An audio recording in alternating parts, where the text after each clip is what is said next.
नमस्कार, मी Neha. Deshonnati news bulletin मध्ये आपलं स्वागत आहे. जाणून घ्या आजच्या ठळक घडामोडी. अमरावतीच्या कोंडेश्वर वीट भट्टीवर महसूल विभागाने कोणत्याही प्रकारची नोटीस न देता कारवाई केल्याचा वीट भट्टी मालकांचा आरोप. वीट भट्टीवर सकाळपासूनच महसूल विभागाने पोलीस प्रशासन, अतिक्रमण विभाग यांना सोबत घेऊन जेसीबीच्या साहाय्याने वीट भट्ट्या तोडल्या. कामगारांसाठी बांधण्यात आलेल्या झोपड्याही तोडण्यात आल्या आहेत. वीट भट्टीची नासधूस केल्याने वीट भट्टी मालकांचे कोट्यवधी रुपयाचे नुकसान झाले आहे.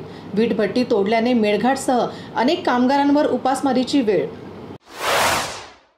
यंदा पनवेलच्या कर्नाळा पक्षी अभयारण्यात पक्ष्यासाठी 24 तास पाणी उपलब्ध व्हावे यासाठी वन विभागाने तयार केले 17 कृत्रिम पाणवठे. हे पाणवठे 24 तास पाण्याने भरतील असे नियोजन देखील वन विभागाने केले आहे. सुमारे 134 प्रजातीचे स्थानिक तर 38 प्रजातीचे स्थलांतरीय पक्षी कर्नाळा अभयारण्यात आढळतात. काल दुपारी 4 वाजता नांदेडातील अष्टविनायक नगरमध्ये ज्येष्ठ नागरिकांवर गोळीबार करून लूट करणाऱ्या 2 चोरट्यांसह त्यांचा खबरी अशा तिघांना स्थानिक गुन्हे शाखेने 4 तासात ताब्यात घेतले. दरोडेखोरांना पकडताना पोलिसांनी गोळीबाराचे प्रत्युत्तर गोळीबार करत ताब्यात घेतले.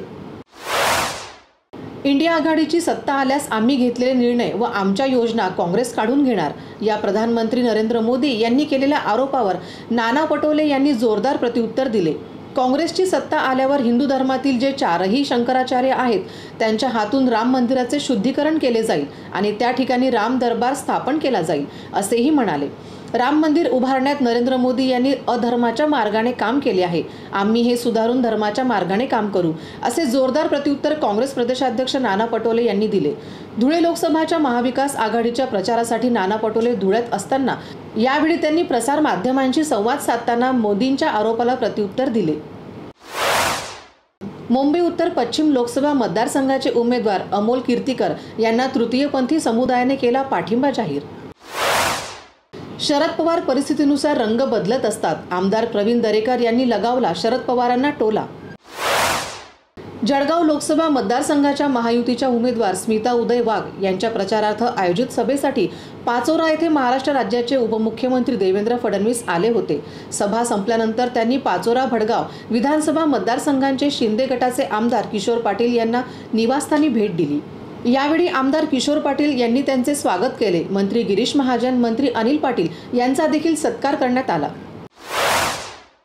आता सर्व पशूंना टॅगिंग करून त्यांची नोंद करत भारत पशुधन प्रणालीवर घेणे बंधनकारक करण्याबाबतच शासन निर्णय जारी झाला आहे. 1 जून 2024 नंतर इयर टॅगिंग शिवाय पशुधनाची खरेदी व विक्री करण्यास प्रतिबंध करण्यात आला असून त्याची नोंद भारत पशुधन प्रणालीवर आल्याशिवाय खरेदी विक्री करता येणार नाही. तसेच पशुधनास पशुवैद्यकीय दवाखान्यांमधून पशुवैद्यकीय सेवा दिली जाणार नाही आणि नैसर्गिक आपत्ती, विजेचा धक्का तसेच वनप्राण्यांच्या हल्ल्यात मृत्युमुखी पडलेल्या पशुधनास इयर टॅगिंग केलेली नसल्यास नुकसान भरपाईची रक्कम मिळणार नाही. तसेच पशुधनाची वाहतूक इयर टॅगिंग आल्याशिवाय करता येणार नाही. पोलीस अधीक्षकांच्या पोलीस रेकॉर्डवरील आरोपी तसेच विविध गुन्ह्यांमध्ये फरार आरोपींना पकडण्याच्या सूचनेनुसार इतवारा पोलिसांना रेकॉर्डवरील एक आरोपी कवठा परिसरात आल्याची माहिती मिळाली होती. या माहितीच्या आधारे पोलिसांच्या पथकाने आरोपीला गाठून चौकशी केली असता आरोपीजवळ गावठी पिस्तूल व जिवंत काडतुसे सापडली. या आरोपीवर याआधी 3 गुन्हे दाखल आहेत. या गुन्ह्यातील तसेच इतर गुन्ह्यातील मिळून 1,78,000 रुपये किमतीचा मुद्देमाल जप्त करण्यात आला आहे. तेलंगणा राज्यातील आदिलाबाद या लोकसभा मतदारसंघांसाठी दिनांक 13 मे रोजी मतदान होणार आहे. त्यानिमित्त या लोकसभा मतदारसंघाला यवतमाळ जिल्ह्यातील काही भागात मद्य विक्रीस बंदी राहणार आहे. बंदी आदेशाचे उल्लंघन केल्यास कडक कारवाई करण्यात येईल असे जिल्हाधिकारी यांनी जाहीर केलेल्या आदेशात नमूद केले आहे.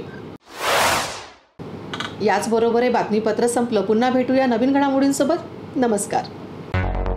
मुंबई, पुणे, नागपूर, मराठवाडा असो का विदर्भ, राजकीय, सामाजिक, शैक्षणिक क्षेत्र असो का क्रीडा, सर्वच घडामोडीचे विश्लेषण पाहायला विसरू नका.